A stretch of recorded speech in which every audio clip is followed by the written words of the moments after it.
On Tuesday, a private environmental management enterprise called Greening the Caribbean announced a pilot project it is undertaking with a host of partners, among them the Air and Seaports Authority, the National Conservation Authority, and corporate sponsors for a long-term solution to the litter problem at Vigie.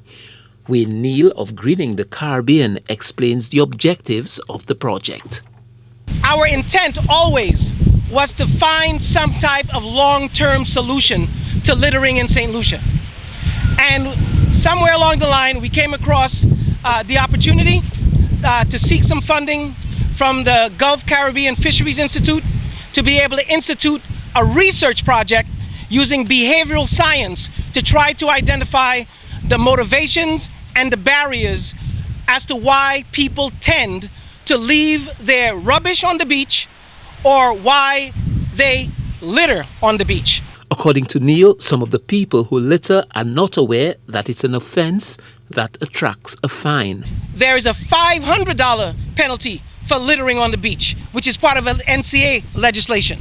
There's a $100 fine for littering in general. So you will find both of those penalties on the signage as you navigate reviewing the bins. The general manager of George F.L. Charles Airport, Hassani Neptune, says litter poses a serious risk to aircraft. The litter on the beach can impact the safe operations of aircraft on the aerodrome, whether it be landing, taking off, or departure. Sometimes waste on the beach makes its way to the airport perimeter fence, as you can see right there. And as a result, it elevates the amount of bird activity around the aerodrome, thus increasing the likelihood of a bird strike. A bird strike is when an aircraft hits a bird, whether it be taking off, departing, or taxiing. Additionally, the waste on the beach makes its way to the aerodrome, and it becomes FOD.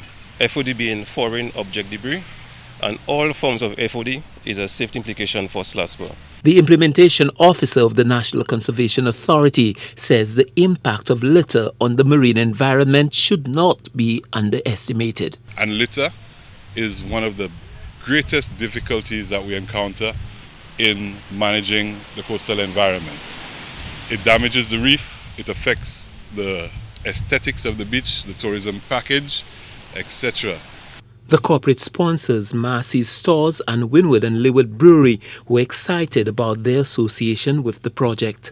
The key pillar of our Brew a Better World strategy is environmental, and so apart from the other partnerships that we have with organizations like the St. Lucia National Trust, we do work closely with organizations like Greening the Caribbean to ensure that we can indeed help make St. Lucia a safer place for all of us to live, and safety looks like many different things within our everyday life. So our appeal to St. Lucians and to beach users is to protect what we have. We have partnered in the last few years very, very closely with Greening the Caribbean because we understand the methodology, the approach that they take to how they work.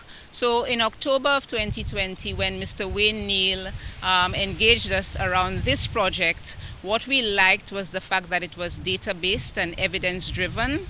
The key components of this project are education through signage, convenient bin placements, and the awareness raising, all of which is to be guided by the data.